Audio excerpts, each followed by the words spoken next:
नमस्कार, प्रणाम, राम राम, राधे राधे। कैसे हैं सब? बढ़िया एकदम। आज का दिन अच्छा बीता? हाँ, लड़कियों का तो अच्छा ही बीतता होगा। दिक्कत आई होगी तो बेचारे लड़कों को आई होगी थोड़ी बहुत। आपकी जो पॉकेट मनी थी वो लग गई आज, अब वापस से उसको अरेंज करना पड़ेगा। ठीक है, आप सभी को रक्षाबंधन के इस पावन पर्व की ढेरों शुभकामनाएं। आपका दिन आज अच्छा रहा होगा ऐसी मैं आशा करता हूँ, और मुझे पूरा विश्वास है कि कल का दिन आपका द बेस्ट दिन होने वाला है, क्योंकि आप लोगों ने उसके लिए बहुत मेहनत की है। आपने उसके लिए रातों को जागे हैं, आप उसके लिए दोपहर में आपने उसके लिए अपनी नींद खराब की है। तो कैसे आपका कल का दिन खराब हो सकता है? कोई चांस नहीं है कि आपका कल का दिन भी खराब हो। कल का दिन भी आपका द बेस्ट होगा। All the best, good luck. अब कुछ नहीं बताऊंगा मैं, जितना बेटा किया हुआ है उतना सफिशिएंट है। जितना आपको आता है उतना कल का एग्जाम 100% करने के लिए वो सफिशिएंट है। जो आपको आता है, जो आपने सीखा है, जो आपने मेहनत की है, उस पर विश्वास रखिए, आपका एग्जाम बहुत अच्छा होगा। बस सिर्फ एक बात बताने के लिए अभी मुझे आना पड़ा। क्यों? कि जो 4th और 5th यूनिट है, जो सिंपलेक्स मेथड और ट्रांसपोर्टेशन असाइनमेंट प्रॉब्लम्स हैं, उनपे क्या सेक्शन ए के जो क्वेश्चन है उनमें बच्चों को दिक्कत आ रही थी कि कैसे क्वेश्चंस आएंगे। तो अभी आपको स्क्रीन पे दिखाई दे रहे हैं बेटा, इस तरह के क्वेश्चंस आपको सेक्शन ए के अंदर उसमें मिलेंगे। सिर्फ यही एक चीज मैं आपको बताने के लिए आया था। क्वेश्चंस देखिए इस तरह के हैं। पहला क्वेश्चन, कृत्रिम चर को परिभाषित करो। मैंने बेटा बताया हुआ है, ठीक है, बुक के अंदर भी डेफिनेशन है कि कृत्रिम चर क्या होता है। जब हम जो असमीकाएं हैं उनको समीकरण में बदलने के पश्चात हमें जब प्रारंभिक आधार प्राप्त नहीं होता है, तो प्रारंभिक आधार प्राप्त करने के लिए हम बिग एम मेथड का यूज करते हैं और एक नए वेरिएबल का हम उसमें ऐड करते हैं। एक नया वेरिएबल हम ऐड करते हैं, वो जो वेरिएबल होता है वो हमारा कृत्रिम चर कहलाता है। अगला क्वेश्चन, डिफाइन ऑप्टिमल सॉल्यूशन। इष्टतम हल क्या होता है?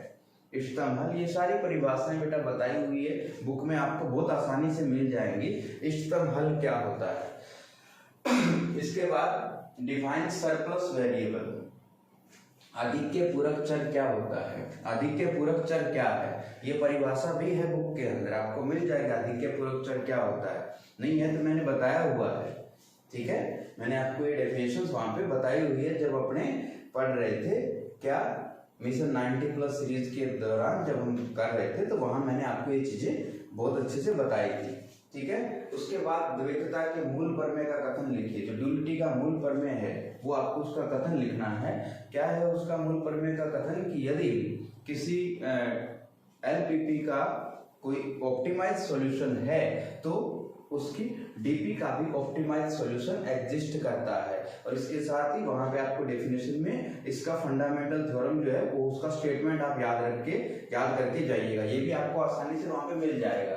बीएफएस इन एलपीपी के अंदर आधारी सुसंगत हल क्या होता है? बुक के अंदर बेटा डेफिनेशन लिखी हुई है ये, ठीक है। आधारी सुसंगत हल आपका क्या होता है? इसके बाद आवश्यकता सदिश, मूल्य सदिश सी जो होता है वो मूल्य सदिश होता है, आवश्यकता सदिश बी होता है। उनकी डेफिनेशन आपको लिखनी है। ड्यूलिटी कैसे की जाती है? ये 1 नंबर में आ सकता है, जो आपने बताया था ना, AX अगर हमारा LPP ये हो, AX मैक्सिमाइज वाला मैक्सिमाइज CX, जो मैंने आपको सबसे पहले जब हम LPP से DP बनाते हैं तो मैंने आपको जो बताया था वो आपको लिख के आना पड़ेगा वहां पे कि अपना जो मैक्सिमाइज फंक्शन है CX है, उसके बाद AX less than equal to B है और all x are greater than equal to 0 है, तब उसका DP क्या होगा वो आपको लिख के आना पड़ेगा, ठीक है। मूल्य सदिश, ड्यूलिटी ज्ञात करना। न्यूनता पूरक चर, स्लैक वेरिएबल क्या होता है? न्यूनता पूरक चर या स्लैक वेरिएबल क्या होता है? इसके बाद बेटा यूनिट 5 में असंतुलित नियतन समस्या क्या है?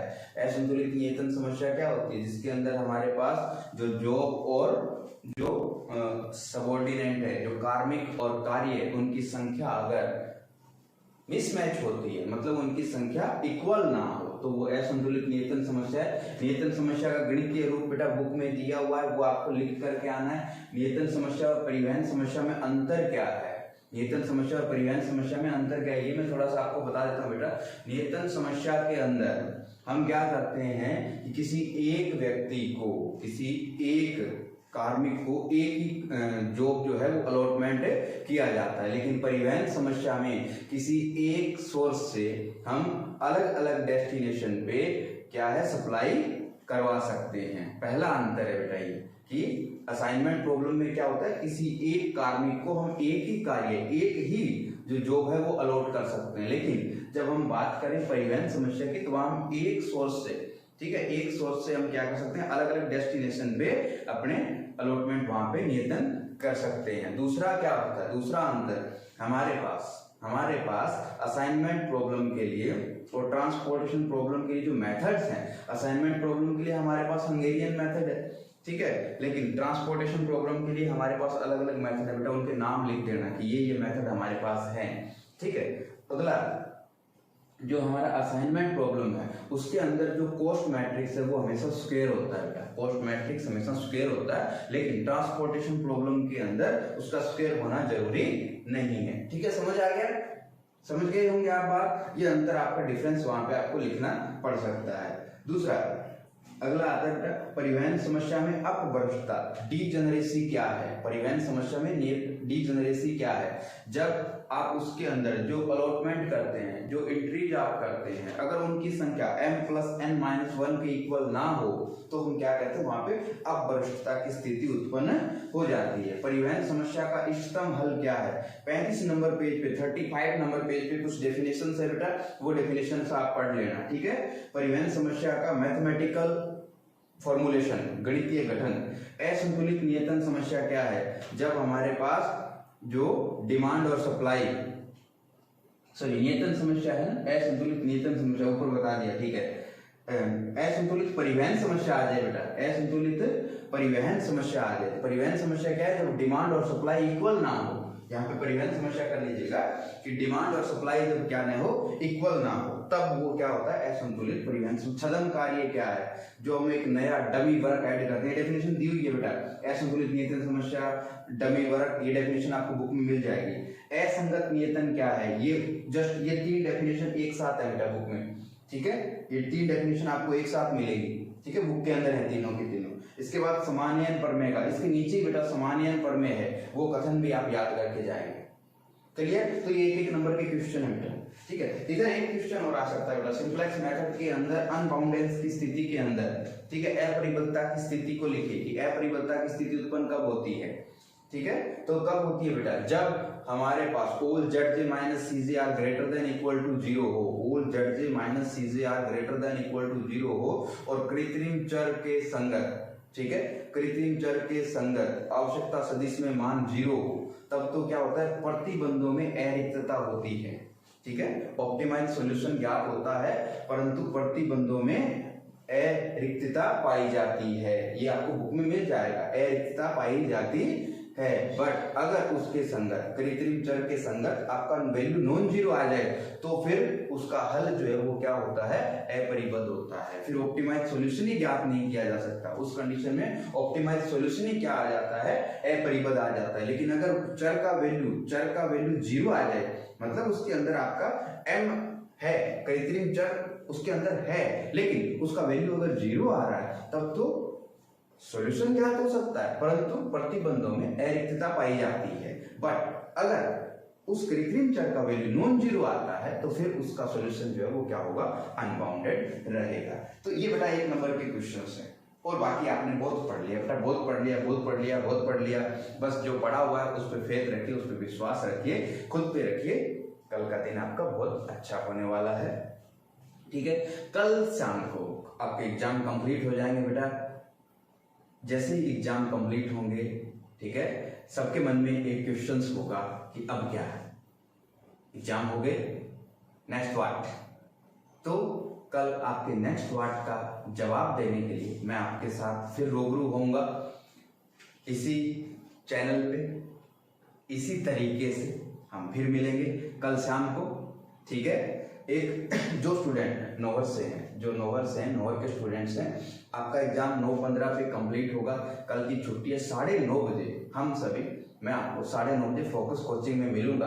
तो आप जो भी बच्चे, जो भी स्टूडेंट यहाँ के बेटा कोचिंग के हैं मेरे, वो तो आए ही आए, जरूर आए। हम 9:30 कल मिलेंगे बेटा, ठीक है? 9:30 बजे अपने कोचिंग के अंदर मिलेंगे। सभी को जो अभी आज क्लास में नहीं आए हैं, तो आप जब कॉलेज में जाएं तो उनसे बोल दीजिएगा कि सर ने रिक्वेस्ट नहीं किया, उनको ऑर्डर दिया है, ठीक है? कि उनको ऑर्डर दिया है कि आना है आपको, ठीक है?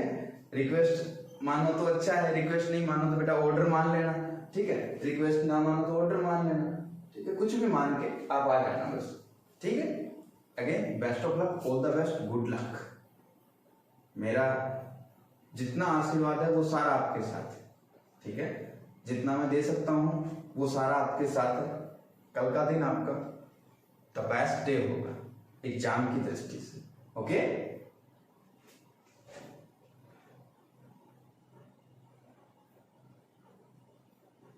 हाँ आ सकता है बेटा, असाइनमेंट में से 4 नंबर का क्यों नहीं आ सकता? आ सकता है।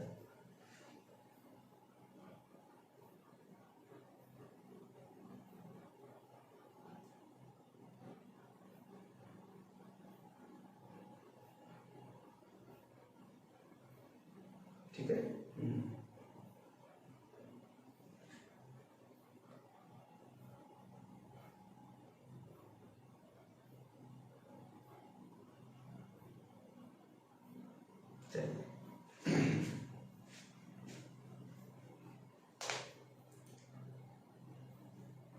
चलिए जाते जाते आपको एक छोटी सी बात और कह के जाता हूं कि इरादों में जान रख, हौसलों में उड़ान रख। अपने इरादों में जान रख, हौसलों में उड़ान रख। हिम्मत नहीं किसी की, हिम्मत नहीं किसी की कि तुझे गिरा दे। बस खुद पे और भगवान पे विश्वास रख। बस खुद पे और भगवान पे विश्वास रख। बस खुद पे विश्वास रखो बेटा, 100% आप अपने मकसद में कामयाब होगे। I am always with you. एक सफर हम लोगों का आज यहाँ खत्म हो जाएगा। आज के बाद मैं आपको शायद बीएससी के एग्जाम को लेकर के ऐसा कभी नहीं बताऊंगा। ये चीजें मैं कभी आपके साथ दोबारा शेयर नहीं करूंगा। लेकिन एक पड़ाव खत्म हुआ है, हम नेक्स्ट पड़ाव में फिर जाएंगे। मैं हर कंडीशन में, हर सिचुएशन में जितना मुझे आता है, जो मैं आपके लिए कर सकता हूँ, I am always with you. जब भी जहां भी आपको किसी भी कंडीशन में मेरी जरूरत हो, आप बिना किसी झिझक के जब आपका मन करे आप मुझसे कांटेक्ट कर सकते हैं। जैसा मुझसे होगा, जितना मुझसे होगा, मैं हमेशा आपके साथ रहूंगा और कोशिश करूंगा कि आप मुझसे एक पायदान ऊपर, एक ऐसा पायदान बनाए कि जहां से मैं ये बोल सकूं कि ये मेरा स्टूडेंट है, ये मेरा विद्यार्थी है। ये कोशिश मेरी हमेशा रहेगी। आप भी कीजिएगा कि मुझे आप पे प्राउड फील हो और मैं बड़ा गर्व से कह सकूं कि हाँ, ये जो बच्चा है ये मेरा स्टूडेंट था, कभी इसे कभी मैंने पढ़ाया था। ठीक है? ओके, बाय बाय, मिलते हैं। Good night, all the best. सो जाइए, पढ़िए।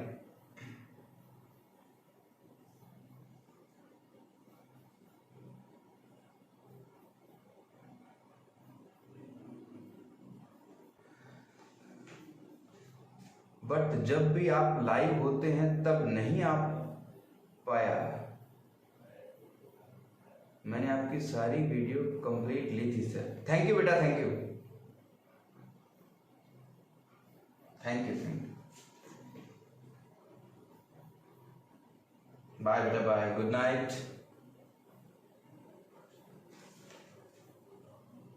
कल आइएगा बेटा, क्लास के अंदर आइएगा जरूर और बता के जाइएगा कि आप क्या करना चाहते हैं लाइफ में, आप क्या बनना चाहते हैं। ठीक है?